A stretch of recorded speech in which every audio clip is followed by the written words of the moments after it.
folks. I'm Jeff Little, and I'm here with Michael Helfrich, who's our Lower Susquehanna Riverkeeper. And this video is really to announce a tournament that we have coming up that is to benefit the it's the stewards of the Lower Susquehanna. Stewards of the Lower Susquehanna. Yep, they help fund our work defending your waterways. So one of the most important things that you can do is to for sure donate to the Lower Susquehanna Riverkeeper and the stewards of the Lower Susquehanna, but also by participating in this tournament, you're going to be contributing to that. But even more importantly, you need to have their contact information in your cell phone contacts, so that when you're out there on the water and you see something that isn't quite right, what do you want people to do? Well, first we want you to call whoever the proper authority is, either DEP here in Pennsylvania or Maryland DNR, and then call us to make sure we follow up and make sure they're doing everything they need to be doing. So you can contact me 24 hours a day at 717-779-7915. We had a situation happen down on the Shenandoah River, and this was before we had a riverkeeper. And I can tell you firsthand from not having a riverkeeper in place back in the early 2000s that it's kind of tough to track down the right people when you see things like fish kills, or which was the case back then. It's really tough to get the right person, on the phone or the right person's email in a timely sort of way.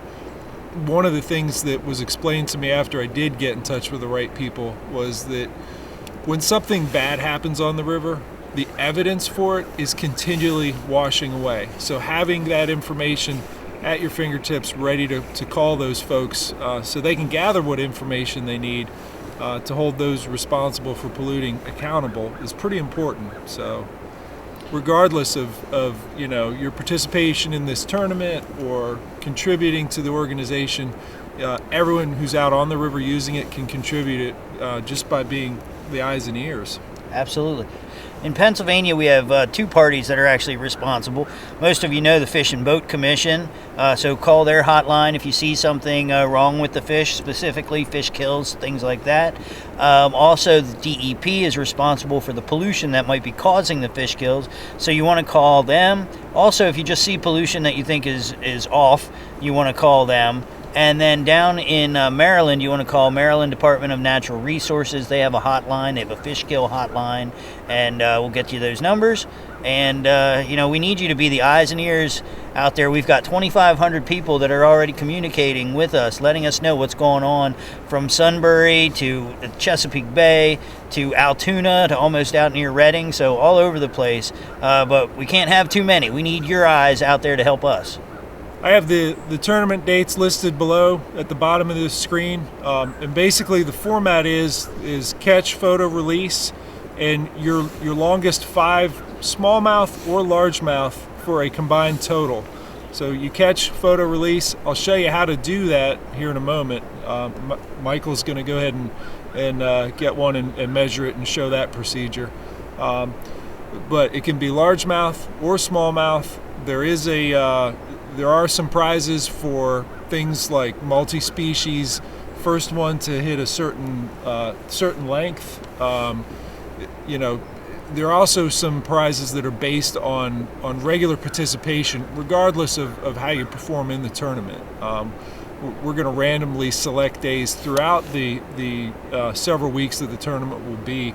And first person to catch a fish on a particular day is going to get a prize. So the ultimate prize, besides the ones that have been donated by our sponsors, which we'll list here in a moment, the tournament will pay 1st through 5th, and you can look on the TourneyX website and where you sign up and register for the tournament and pay for it via PayPal to see what the breakdown of that, paying 1st through 5th. But on top of that, there's going to be a lot of really cool prizes by local businesses that have a vested interest in the Susquehanna River, the fishery, the whole watershed. So, And should on be a top fun of that, tournament.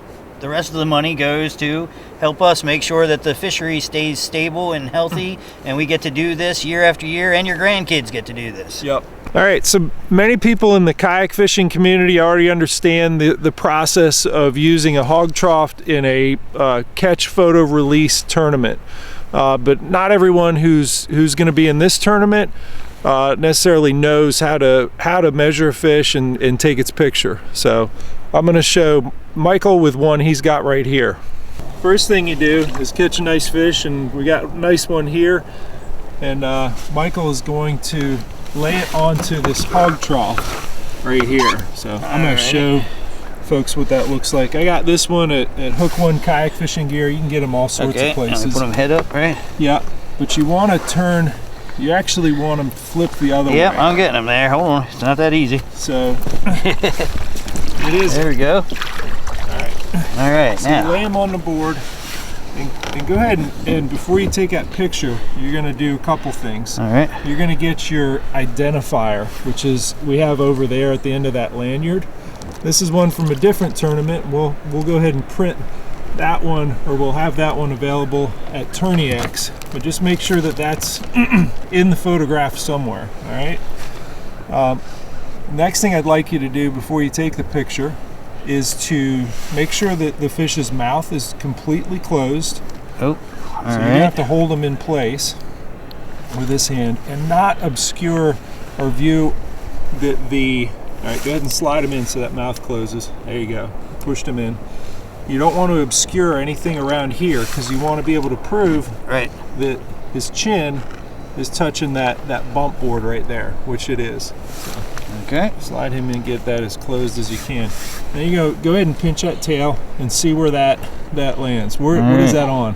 Oh, it's just this corner's just above 19. Yeah. So and it's 19 and a quarter.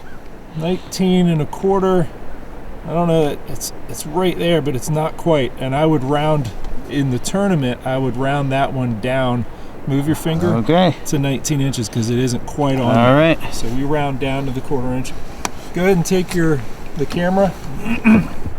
Turn that on. And center it up above. You'll have to watch that strap. Make sure it doesn't get in the way. Now, if you find yourself that it's taken the process is taking too long, you're worried about the fish, you can go ahead and dip him back in the water. But I think we're okay on time. If you can snap off the shot, go ahead and get above him, so you shoot straight down, and take another one. Yeah, you got it. All right. All right, let's go ahead and release this We're in fish. business. All right, We're buddy. good to go. And that would All be right. one of 5 fish in your total. So go ahead and release him.